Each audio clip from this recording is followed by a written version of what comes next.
Hello students, আমি Moumita ma'am. আশা করি তোমরা সকলে খুব ভালো আছো এবং তোমাদের থার্ড সেমিস্টার এবং বাকি সেমিস্টার যারা স্টুডেন্টরা দেখছো তাদের প্রত্যেকের পরীক্ষা খুব ভালো হয়েছে।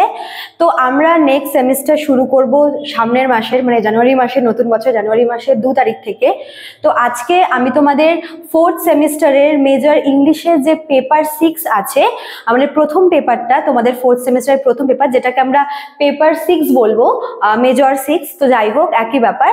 তো সেখান থেকে তোমাদের ইউনিট 1 এর সিলেবাস নিয়ে আলোচনা করব। দেখো, তোমরা হয়তো ভাববে যে ম্যাম এত অল্প অল্প করে কেন? তো তোমাদের যেহেতু সিলেবাস যথেষ্ট লেন্দি, তোমাদের আগের সেমিস্টারেও তোমরা দেখেছো, থার্ড সেমিস্টার যারা তোমরা পরীক্ষা দিলে তোমরা দেখেছো যে 3টা পেপারের মধ্যে কিন্তু বেশ অনেক টপিক ছিল। তো এবারও তোমাদের সেম আছে। ওই জন্য আমি তোমাদের, যেহেতু হাতে কিছুটা সময় আছে, এই মাসটা সময় আছে, ওই জন্য আমি তোমাদের ইউনিট ওয়াইজ মানে প্রতিটা পেপারের ইউনিট ওয়াইজ তোমাদের সিলেবাসটা ডিসকাস করে দেবো, ঠিক আছে? তো আজকে সিলেবাসটা দেখো লিখেছি মেজর 6 এর ফোর্থ সেমিস্টারে যারা যারা উঠবে, যারা তাদের হচ্ছে মেজর 6 এর ইউনিট 1টা, ঠিক আছে? যেটা তোমাদের যে মেজর 6 সেটার টাইটেলটা হচ্ছে এলিজাবেথান ড্রামা অ্যান্ড শেক্সপিয়ার, ঠিক আছে? এলিজাবেথান ড্রামা অ্যান্ড শেক্সপিয়ার, এটা তোমাদের হচ্ছে পেপার 6 এর টাইটেল। মানে এই তোমাদের এই পেপারে তোমরা যতগুলো আর কি টপিক পড়বে সবগুলোই কিন্তু এলিজাবেথান ড্রামা এবং শেক্সপিয়ারিয়ান ড্রামার উপরে রয়েছে। তো আজকে তোমাদের ইউনিট 1 নিয়ে আলোচনা করব। ইউনিট 1 এ তোমাদের 4টা টপিক রয়েছে। তো ক্লাসটা শুরু করার আগে বলে রাখি, যারা আমাদের কাছে অনলাইনে পড়তে চাইছো নেক্সট সেমিস্টারে, তারা কিন্তু আমাদের অফিসিয়াল নাম্বার দেওয়া আছে, দেখো এখানে, সেই অফিসিয়াল নাম্বারে তোমরা কিন্তু আমাদের সাথে যোগাযোগ করে নিতে পারো, ঠিক আছে? অলরেডি কিন্তু অ্যাডমিশন নেওয়া শুরু হয়ে গেছে স্টুডেন্টদের এবং খুব শীঘ্রই কিন্তু আমরা ক্লাস শুরু করব। এবার তোমাদেরকে তাড়াতাড়ি অ্যাডমিশন নিতে বলার কারণ হচ্ছে এটাই, যাতে তোমরা সময়ের মধ্যে পুরো সিলেবাসটা তোমরা কমপ্লিট করতে পারো। কেননা তোমরা দেখেইছো যে পরীক্ষার আগে, বিশেষ করে এই ইংলিশ সাবজেক্টের ক্ষেত্রে কি হয়, তোমরা কিন্তু পরীক্ষার ওই 10 দিন আগে পড়ে পাশ করার মতো নাম্বার তুলতে পারো না, ঠিক আছে? এর কারণ হচ্ছে ইংলিশটা হচ্ছে এমন একটা সাবজেক্ট যেটা তোমাদের একদম শুরু থেকে পড়তে হবে এবং পারলে কতবার রিভাইজও করে নিতে হয়। এবার থার্ড সেমিস্টারে তোমরা খুব অল্প সময় পেয়েছিলে, মাত্র 4 মাস তোমরা সময় পেয়েছিলে পুরো সিলেবাস কমপ্লিট করতে, এবং অনেকের কিন্তু ভীষণ অসুবিধা হয়েছে, ঠিক আছে? অনেকে শেষের দিকে জয়েন করেছো এবং বলেছো যে ম্যাম কয়েকটা এমন কোয়েশ্চেন বলুন যেগুলো আসবেই। তো এরকম করে তো বলাটা খুব অসুবিধা হয়ে যায়, ওই জন্য শুরু থেকেই থাকতে হয়। এছাড়া তোমাদের যেহেতু এবার ফোর্থ সেমিস্টারের যে তোমাদের যে 3টে পেপার আছে, সেখানে তোমরা ম্যাক্সিমাম কিন্তু নোভেল, ড্রামা এইসবই পাবে। তো প্রতিটা হচ্ছে তোমার সুন্দর সুন্দর গল্প দেওয়া আছে প্রত্যেকটার ক্ষেত্রে, হ্যাঁ? মানে তোমাদের এবারের সিলেবাসটাতে সুন্দর সুন্দর ড্রামা আছে, নোভেল আছে। তো সেগুলোর যদি তোমরা গল্প শুরু থেকে না পড়ো, মানে আমি বলছি যে যদি তোমরা শুরু থেকে ক্লাসগুলো অ্যাটেন্ড না করো, অনলাইন ক্লাসগুলো, তাহলে তোমাদের কিন্তু প্রবলেম হতে পারে। ওই জন্যই বলছি যে তোমরা যারা সিরিয়াসলি পড়তে চাও, তোমাদের কিন্তু এই সেমিস্টারে তোমরা একটু সময় বেশি পাবে, তো সেই সময়টাকে কাজে লাগাও, ঠিক আছে? আর যারা অ্যাডমিশন নেবে তারা কিন্তু এই নাম্বারে যোগাযোগ করে নিও। একটা হচ্ছে 6295916282, আর একটা হচ্ছে 7076398606। দুটো আমাদের নাম্বার, তোমরা এই নাম্বারে যোগাযোগ করে আমাদের সঙ্গে কিন্তু জয়েন করতে পারো, ঠিক আছে? আচ্ছা, দেখো তোমাদের যেটা বললাম যে তোমাদের পেপার 6 যেটা আছে ফোর্থ সেমিস্টারে, সেটা কিন্তু এলিজাবেথান ড্রামা আর শেক্সপিয়ারিয়ান ড্রামার উপরে রয়েছে। তো তোমাদের আজকে আমি ইউনিট 1টা বলছি, নেক্সট ক্লাসে আমি তোমাদের ইউনিট 2 আর 3 একসাথে করে দেবো। হ্যাঁ, ওখানে অল্প মানে ছোট টপিক আছে, তো ওটা এই মানে এখানে হয়ে যাবে।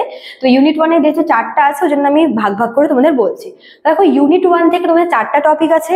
4টা টপিক থেকে তোমাদের 4টা কোয়েশ্চেন দেবে সিরিয়ালি, তোমাদের যে কোনো একটা করতে হবে, ঠিক আছে? আচ্ছা, দেখো প্রথমে কি আছে, the beginning of British drama. 1 number তোমাদের আছে হচ্ছে ইউনিট 1-এ the beginning of British drama. মানে ব্রিটিশ ড্রামা যে শুরু হয়েছিল, মানে ব্রিটিশ ড্রামা শুরুতে কি কি মানে কোন কোন জিনিসগুলো যুক্ত হয়েছিল, বা কোন কোন মানে এর যে সূত্রপাতটা যেভাবে ঘটেছিল সেটা তোমাদের লিখতে হবে।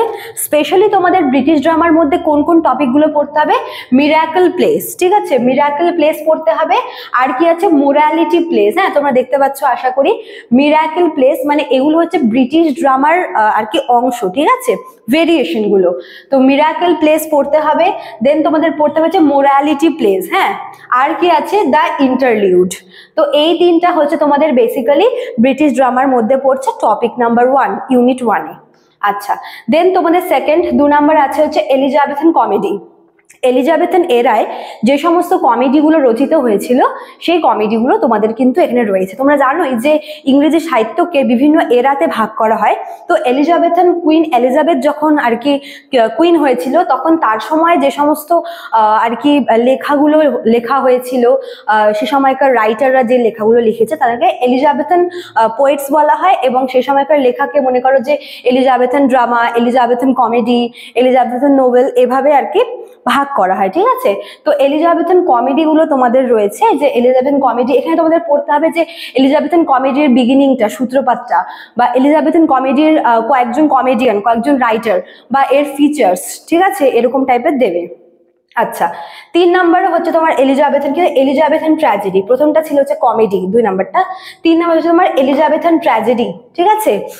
আর দেখো কি আছে এলিজাবেথান রিভেঞ্জ ট্র্যাজেডি, একটা হচ্ছে এলিজাবেথান ট্র্যাজেডি আর একটা এলিজাবেথান রিভেঞ্জ ট্র্যাজেডি। দুটার মধ্যে পার্থক্য কি?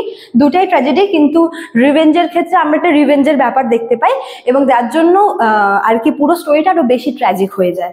আচ্ছা, এবার দেখো 4 নাম্বার হচ্ছে তোমার দ্য ইউনিভার্সিটি উইটস।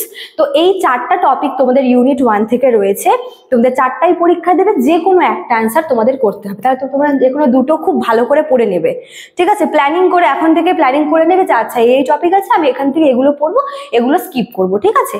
আর বাকি তোমরা যারা আমার কাছে অ্যাডমিশন নেবে, যারা পেইড বেঁচে থাকবে, অনলাইন ক্লাস করবে যারা আমার কাছে, তারা তো দেখবেই যে আমি কিভাবে পড়াচ্ছি বা কোন কোন জিনিসগুলো বলছি। আর যারা হচ্ছে ইউটিউবে ক্লাস দেখবে তাদেরকে আমি বলে দেবো যে কোন কোন জিনিসগুলো পড়তে হবে, ঠিক আছে। তো এটাই ছিল তোমাদের সিলেবাস।